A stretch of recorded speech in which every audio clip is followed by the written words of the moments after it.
Okay, I had someone ask me if I could do a teardown on the HPI 3.0, Nitro Star 3.0s, the 0.18 motors. Uh, HPI, like I said.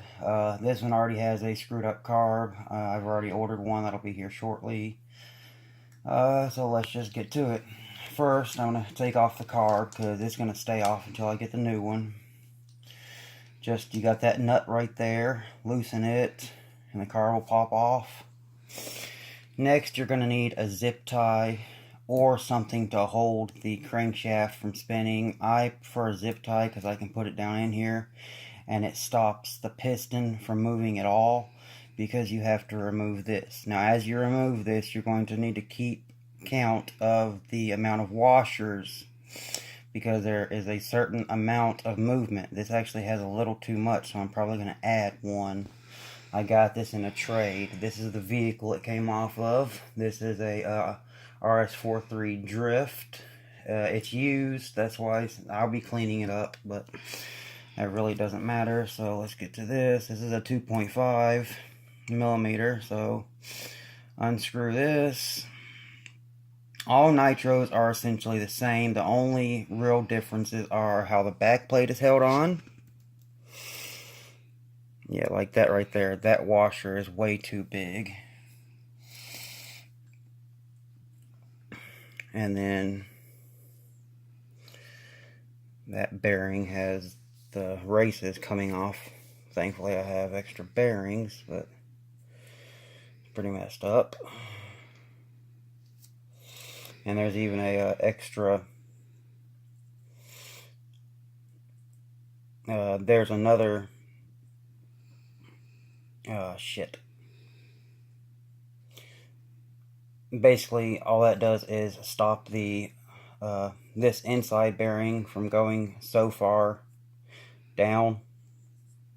So that's all that is. I'll have to replace that bearing. I have that size.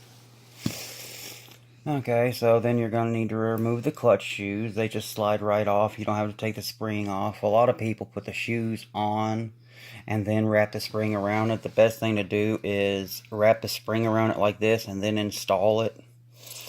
I'll show that, and like I said, this is going to go right there like that, and then the others. So you need to keep a mental note of what washers go where. So next we need to loosen this. It's usually the same size as a glow plug. That isn't gonna work. Well, shit.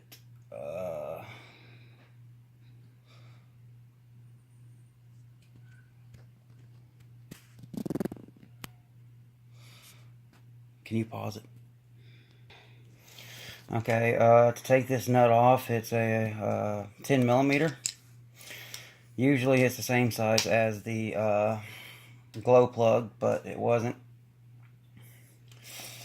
You're gonna need, some people make a piston stopper, but with, like for 5th scale engines, but I just use a zip tie, which is nylon, and it'll stop the piston from moving, and you just, that wasn't supposed to happen. Oh great, it cut the damn. I'm gonna have to do it the old-fashioned way. Damn it.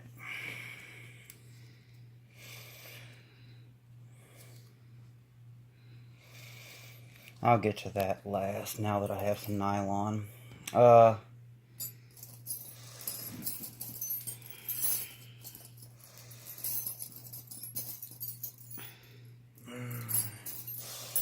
Taking the head off. These HPI motors are completely different from what I'm used to, I will say that. They take a lot of stuff that's smaller, like head bolts that I would expect to be one size are a completely different size.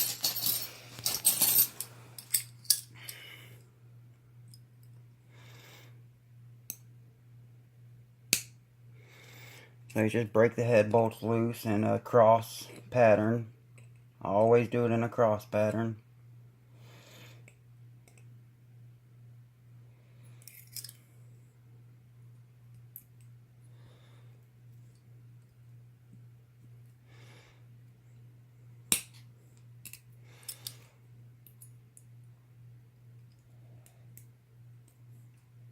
You would usually probably want to start with a pull start, but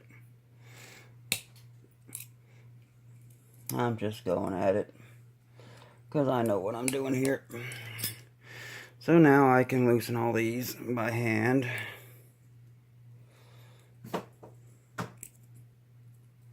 And this engine I'm having no problems with. This is just a demo engine, and seeing that I did just get this vehicle, now I can look inside of it, and also I just got a piece of nylon down in it because it cut that straight off.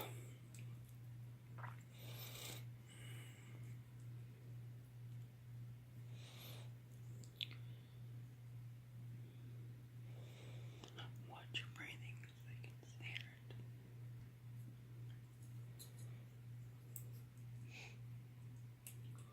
There's just 4 of these screws. And there's not a lot of screws to these motors. Some parts are just hard to get out. Usually head bolts have, because they have to be tightened so tight, they use a 2.5 millimeter head, not a 2. But HPI uses a 2 millimeter for some reason. Head bolt screws.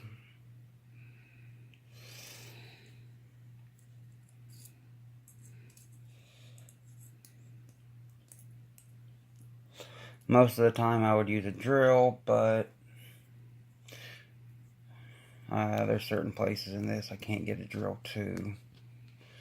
So I'm going to do it the old-fashioned way with hand tools.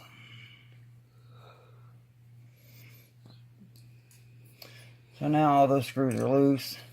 The head comes off. And there's the button. That's known as the button. All that does is seal it. And the head, all the head is there for is to remove heat. So let's put those off to the side along with the screws. And there's that piece of nylon that got cut by the piston. And now I need to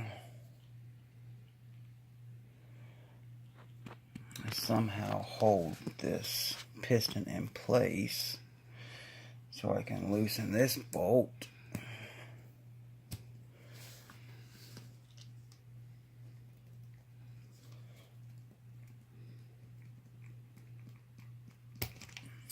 There it goes. Take that bolt off. Take the flywheel off. Sometimes you gotta tap it.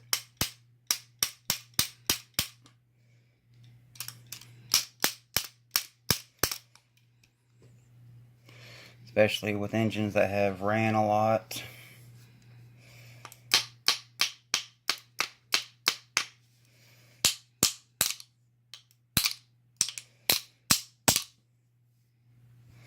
So flywheel comes off, and then you have the basically when that tightens down, it keeps the flywheel in one place. So that's all done.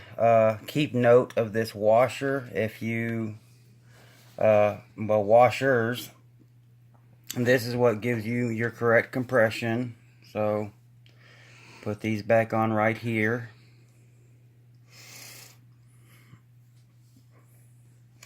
And now we can pull this out.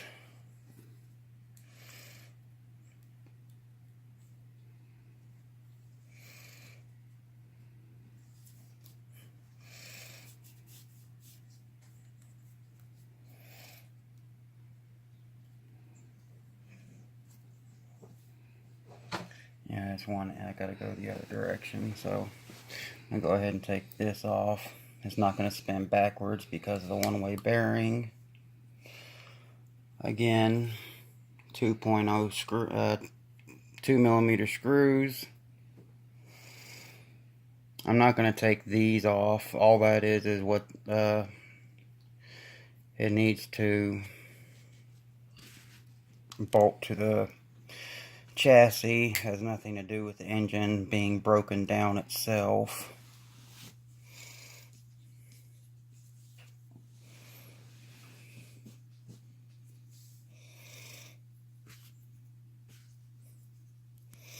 And we got to take this off to get to the back plate. There's only 3 screws here.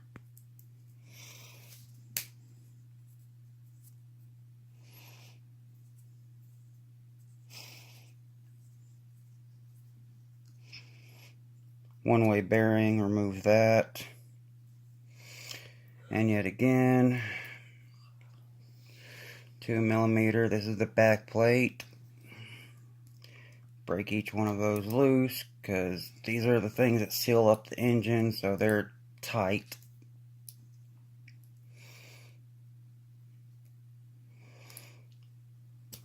And when you're doing this and putting it back together, you want to make sure all your seals are okay. Especially like here, this can cause a major air leak if there's something wrong with it.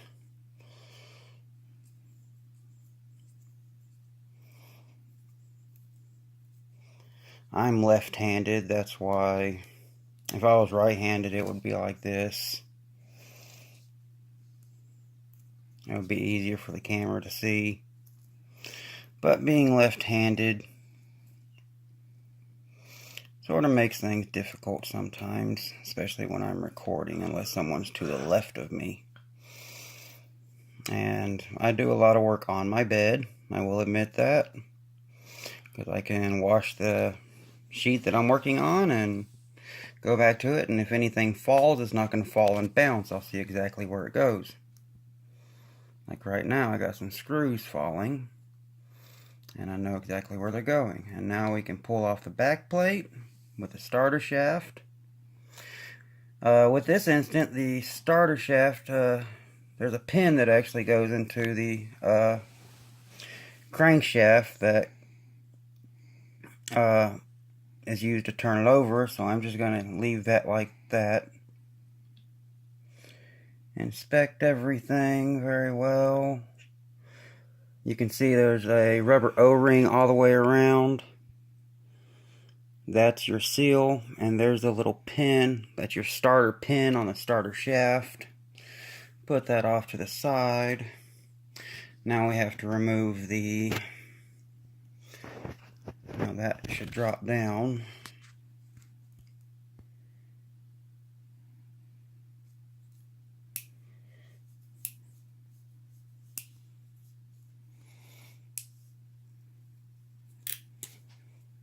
There we go. And now you just got to pull out the sleeve. Some are pressed in pretty tight. This one isn't. The one that I found that is pressed in the tightest out of all the Nitro motors I've worked on is the Traxxas 2.5. But you have to pull this out to get to the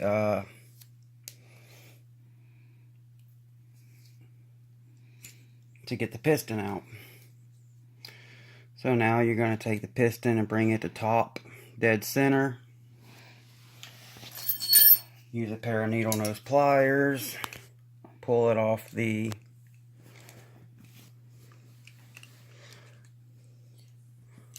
lobe. There's your piston. Remember which side it's facing. That side's facing out. Always remember that.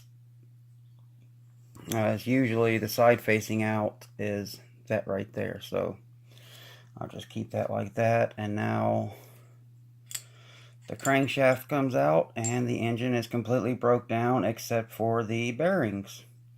To get these bearings out, you go to your oven, set it to 300 degrees. You're going to need a temp gun to do this. Put it in there. Make sure the block is to about 250 degrees.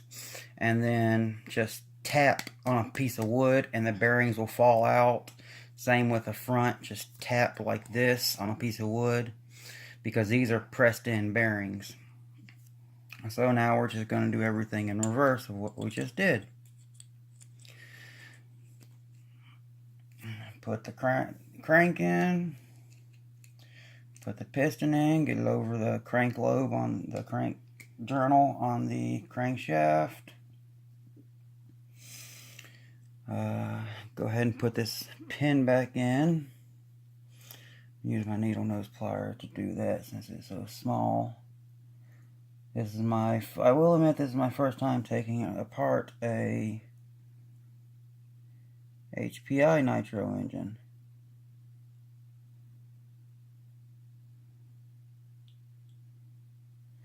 So that goes in there just like that.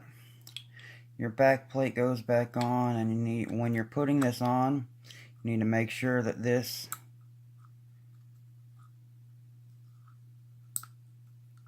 starter shaft lines up.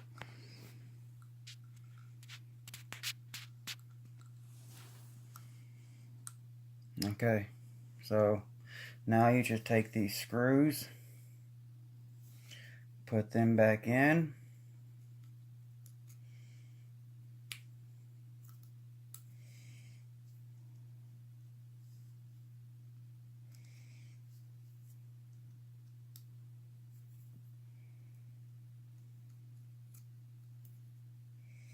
I mean, most of this, it's not hard to do. A lot of people think nitros are a lot harder to tune and rebuild than what they actually are.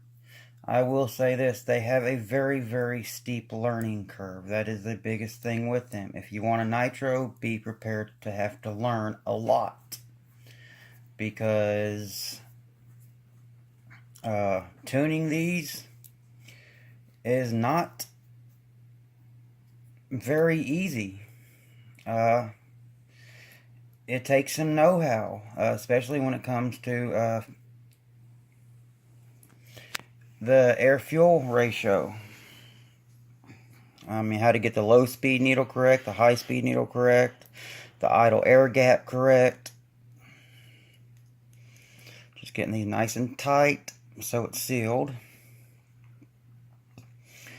Okay, and before we go any further, we need to put our sleeve back in place.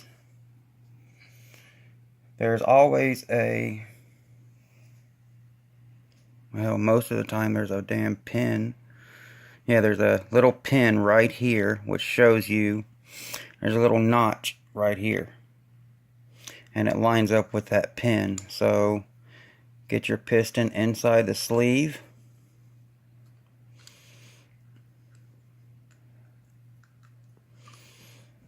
And then just push the sleeve back into place. Some of these you actually, damn it, the piston didn't go in.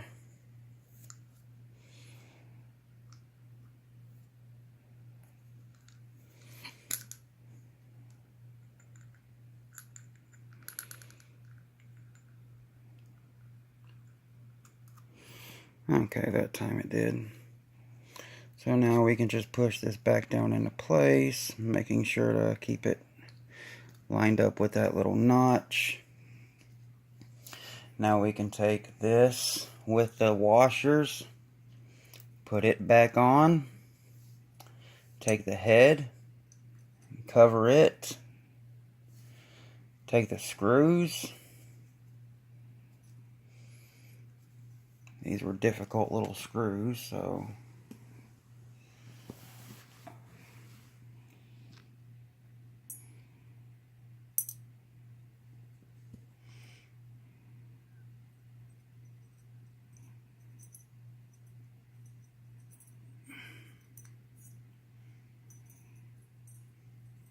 once you get two started, the rest of them will just line right up. So that's one.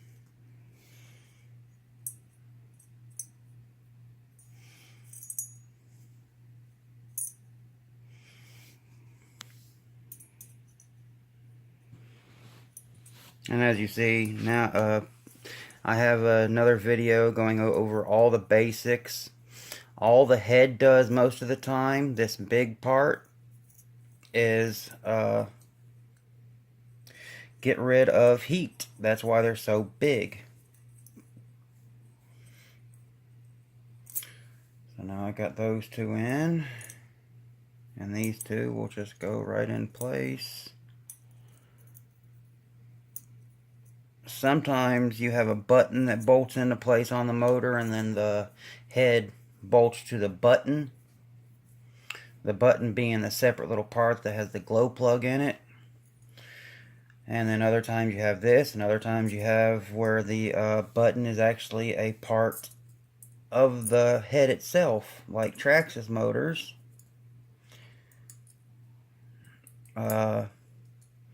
OS motors, the button and the head are built into one. If it's built into one, there'll be a better heat, but if you go with like a turbo head, most of the time there's going to be a button. So you're going to want to tighten these. Tighten them well. Make sure you get every one hand tight. And then I'm going to have to use a pair of pliers and tighten them very well, because this is what seals off the combustion chamber.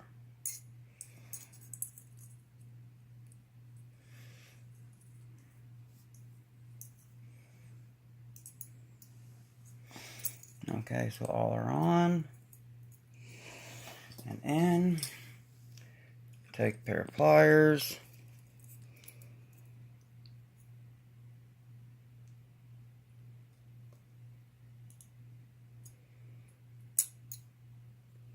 Just tighten it.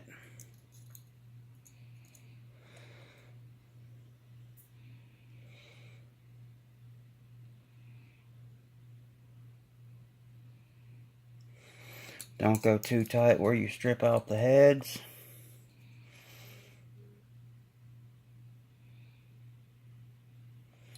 Because these are 2mm.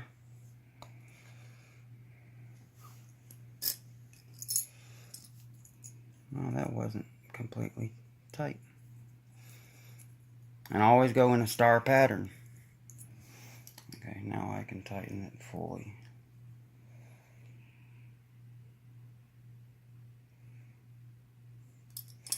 There we go. Head's back on. Now let's go with the flywheel. That just goes back on just like this. Take the nut. And now you're going to want to spin it so the piston is down. Put this back in to work as a piston stop. And tighten this nut tight, because this is where all the force is being exerted.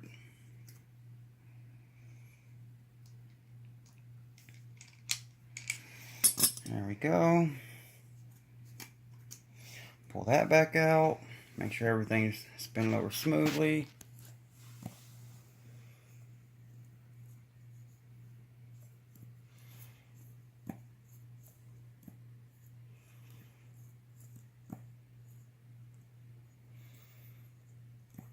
And it is.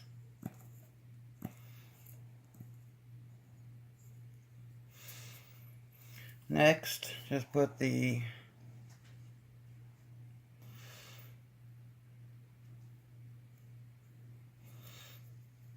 and this you really don't have to worry about. Sometimes you may not get this with it. You've got a lot of different starting options with Nitro motors. You got the Traxxas Easy Start, the Low-C Start. Oh, nice, the damn spring's in the way.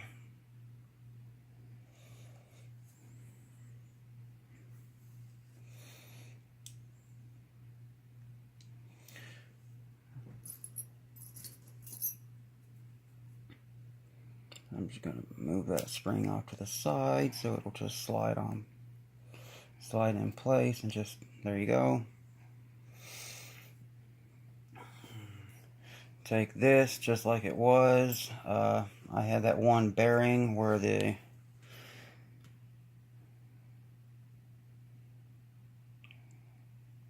you usually don't want to use bearings with rubber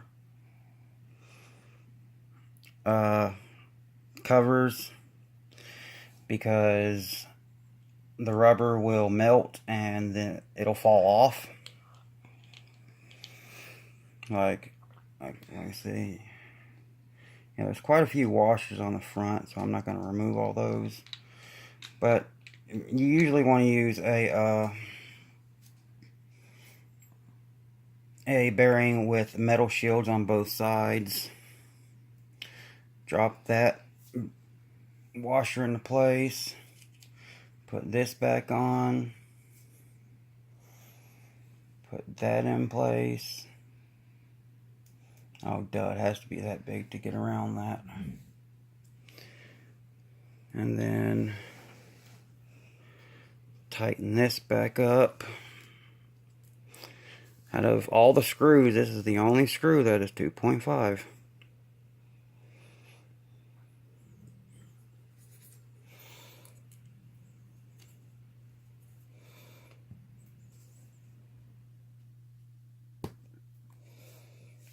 So there's that. Everything's back on there, and there's actually less play now.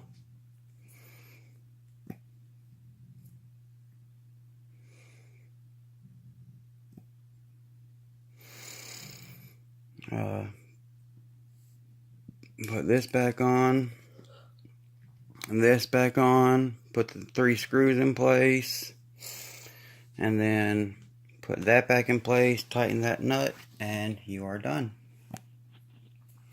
So that's it. I hope you enjoyed it. Thank you for watching. Have a good one.